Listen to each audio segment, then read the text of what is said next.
Therapy dudes, take away your stress, put you in a good mood. If you had them over, they would eat up all your food. It's time for therapy dudes. Hello, and welcome to Therapy Dudes. I am Dan Fox, normally with Andre Karkamaz, who is unable and otherwise out of the loop for this week. I miss him dearly, but we are going to persevere on one of my favorite topics. I used to be a high school principal and a school counselor, so I love at the beginning of the year talking about some of the things that will help with school success. So we're going to look into what's going on at the beginning of the year. We're now into the first full week is complete in the Boulder Valley School District, and starting with day 6 now, the first day of the second week. So there's a handful of things to be paying attention to with our kids when they are getting into the challenges of the school year. And I'm going to break it down into social and academic. We're going to focus on the academic stuff in this first podcast, and then the next one is going to be on the social things to be paying attention to and supporting. So academically, and this very much depends on the grade that you are in, but I'm going to assume now that we're dealing with kids who are in middle school into high school or in college. And elementary school, there's certainly academic challenges, but there's not as much homework. There's not as much executive functioning skills that are needed to just be able to plan and organize and budget your time. But at the middle school, high school, and college level, you're starting to get a syllabus for the class, and that gives us an opportunity to, really dig in a different way. And there's also more homework, tests, quizzes that become part of the experience. Along with it is, of course, the additional stress of having grades that matter more and more the farther we go through school.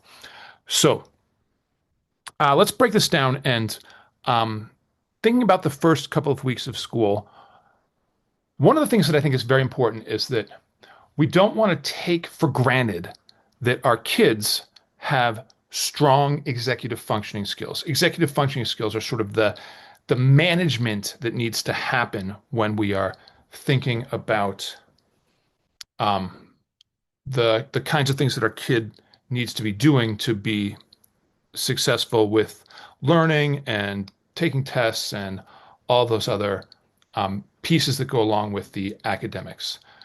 So we're going to be looking for what we can do, starting with organization of time, and the syllabus for each class is a really useful piece to be paying attention to. I would go through this with your kids for each class at the beginning of the semester.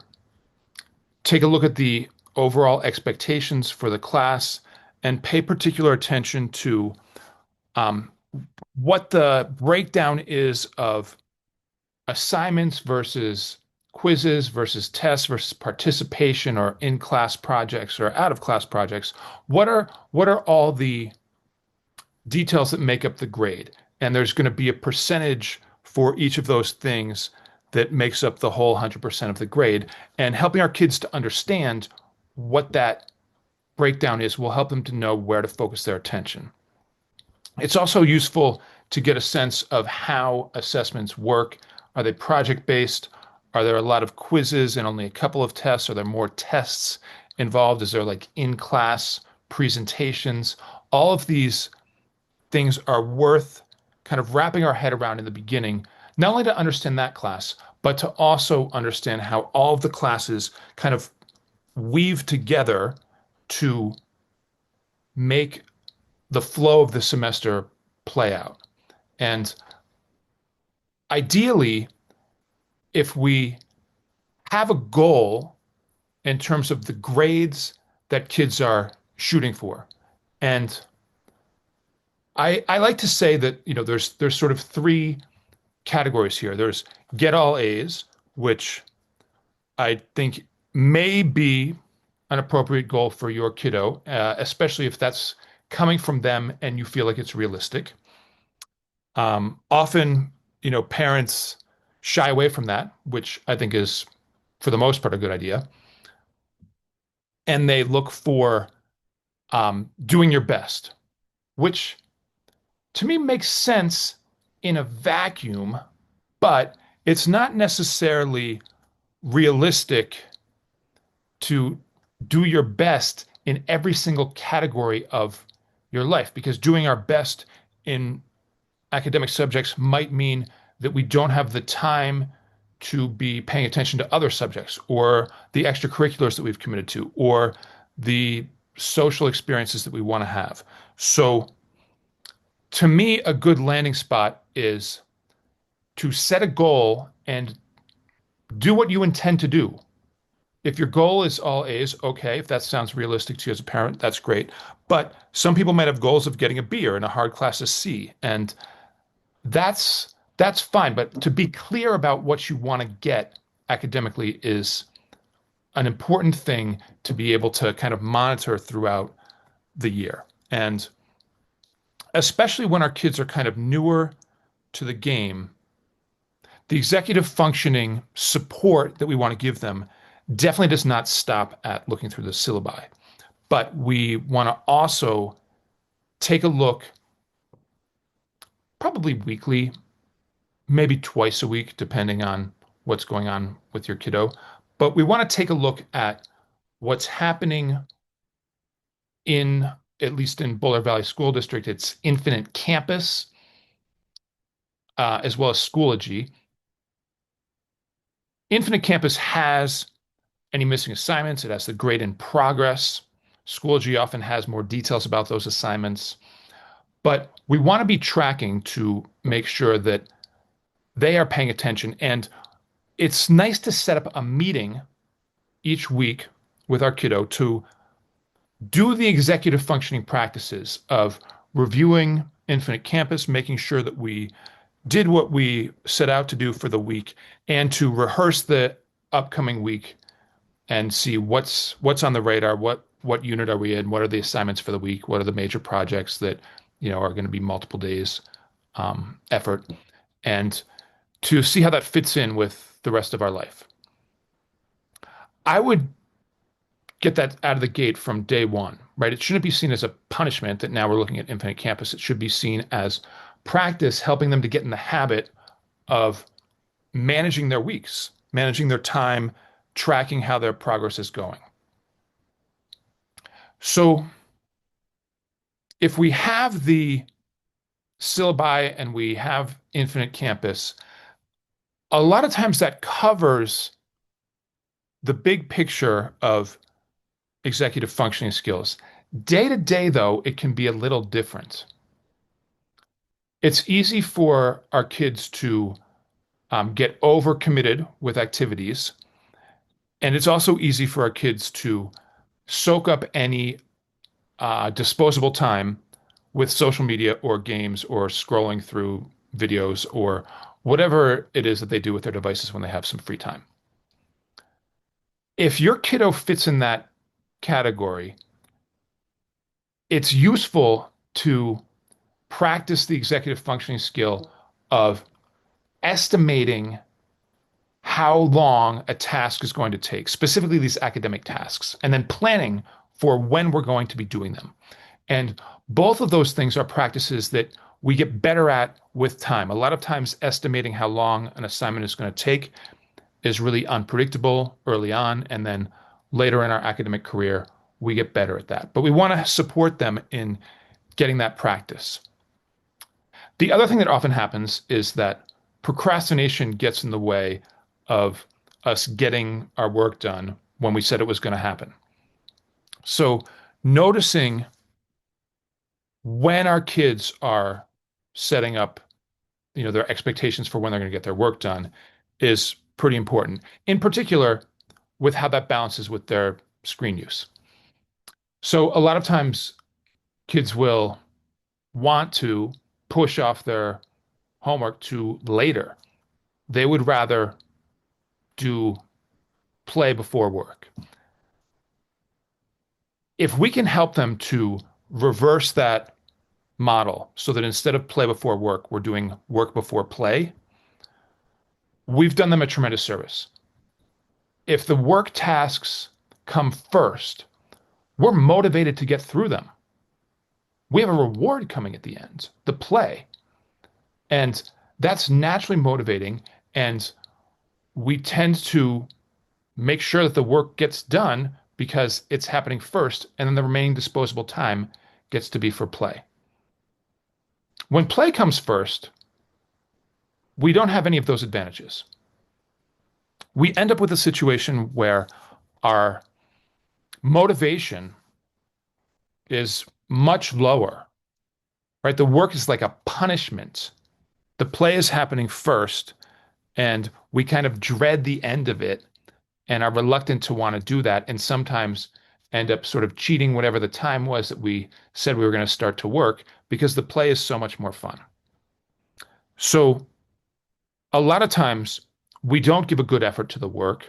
We sometimes don't get the work done, and we're wrestling with ourselves in terms of being able to motivate and not continue to procrastinate. That wrestling is going to happen anyway. It'll either happen on the front end where we're trying to do work before play, or on the back end where we've played and now we're trying to get work done.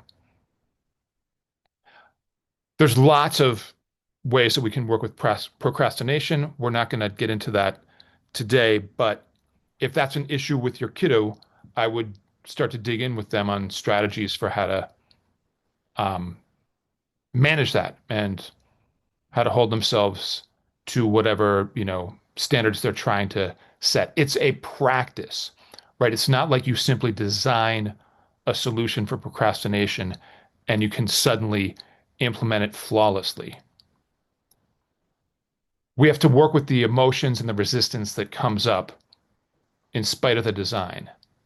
So over time, kids get better at this. And with our support and realistic expectation for how that journey goes, we can be in a good place to help them ultimately be successful. So a couple other things that I think are important around the um, academic side of school success. First, I think it's important to encourage our kids to advocate for themselves with their teachers, to be checking in, to let their teachers know what their goal is for the class. If they're off track, to be able to go in and ask for how to get back on track, to ask for extra help. All of these things create a positive working relationship with the teacher, and the teacher wants our kids to be successful. And if they know what they're seeking, they're going to be supportive. Another thing that I think is important is to understand the strategy around end of semester grades. So in BVSD at the high school level, grades are given on an A, B, C, D scale with no pluses or minuses. So whether it's a 90% or a 99%, that's an A that's worth a 4.0. A B is from, 80 to 89 or 89.5%. And again, there's no distinction. You can get an 80 or an 89, and either way, it's still a B. It's still a 3.0. A lot of times in college, this is the same structure, although sometimes, depending on the class, the colleges the college class will have a different scale, and they might have pluses and minuses. It might not be that a 90 is an A. That might be a B. An 88 might be an A. And this is why it's important to look at the syllabus to be able to accurately track where we're at. So one of the things that's useful to understand about BVSD is that if you're aiming for an A and you have averaged a 96% in that class throughout the whole semester, you are in the driver's seat when it comes to the finals. Usually a final is worth about 20% of the grade. And if you're at a 96 going into the final, it's going to be very likely that even with a grade like a 75, you will still end up with an A in the class. That's not the case if you enter the final with like an 89 or a 90. Now, everything's riding on the final. If you get an A in the final, you'll get an A in the class. If you get a B on the final, you will end up with one whole GPA point lower, right? You'll get a 3.0 instead of a 4.0 for that semester.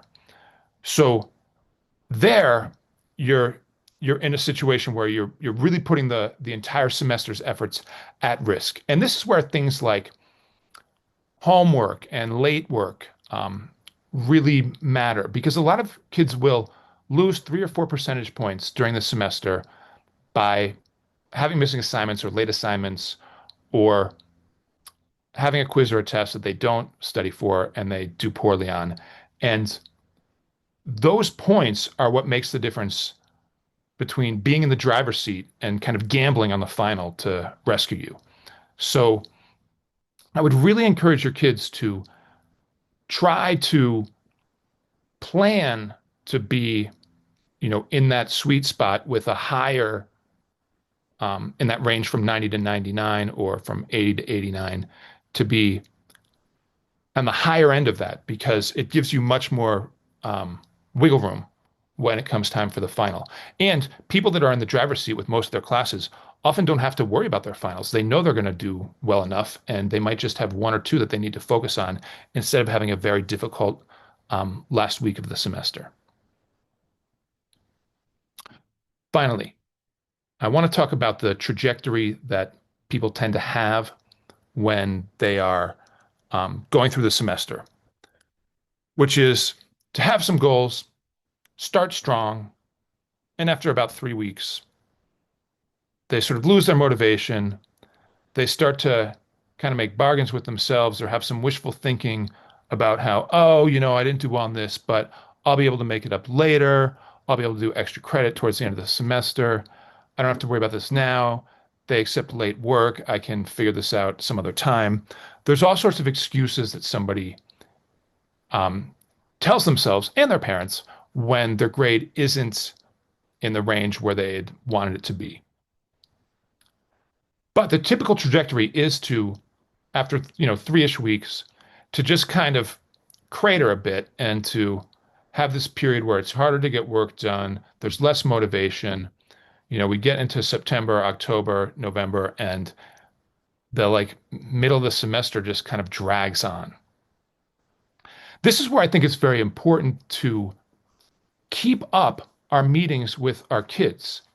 It's very easy for us as parents to have a plan for 2 or 3 weeks about how we're going to support our kids and what expectations we're going to have with them around when they do their academics, how we're meeting with them about it, what the boundaries are in their screen time. And then after a few weeks, that stuff starts to fall apart. We want to be consistent with that the same way that we expect them to be consistent with their academic efforts. It is a luxury to go into Thanksgiving break and not be behind. It's great for students to have the goal to be at a good point with their grades as that break starts. It's usually a week long, at least that's what it is in BBSD and for many colleges. And the recharge that can happen when we're not behind really prepares us for those final 3 weeks where we're kind of pushing to get to finals. We might have one last big project or test in each class, but if we're on our game, we can end well. Many students end up behind and they're banking on Thanksgiving break to somehow catch up on all the work that they weren't motivated to do earlier in the semester. This is tricky. If we weren't motivated before, We're not going to be easily motivated during Thanksgiving break. Occasionally, procrastination works well for students if they have enough stress that they put on themselves and that stress motivates action, right? It gives them like a bit of an adrenaline burst and they do a surge and get their work done. That's not a given for procrastination. If that's something that your kid can do, they'll know it and you'll know it, if not already, very soon into, the the semester that you're working on. And if they're not good at actually having that 11th hour surge, relying on this idea that you'll be able to make up work down the road is definitely magical thinking. Further, even if we do have Thanksgiving break and we have to just push to get back on track, it tends to leave kids pretty depleted when they want to be on top of their game for those last 3 weeks. The last 3 weeks are absolutely the most important time in the semester.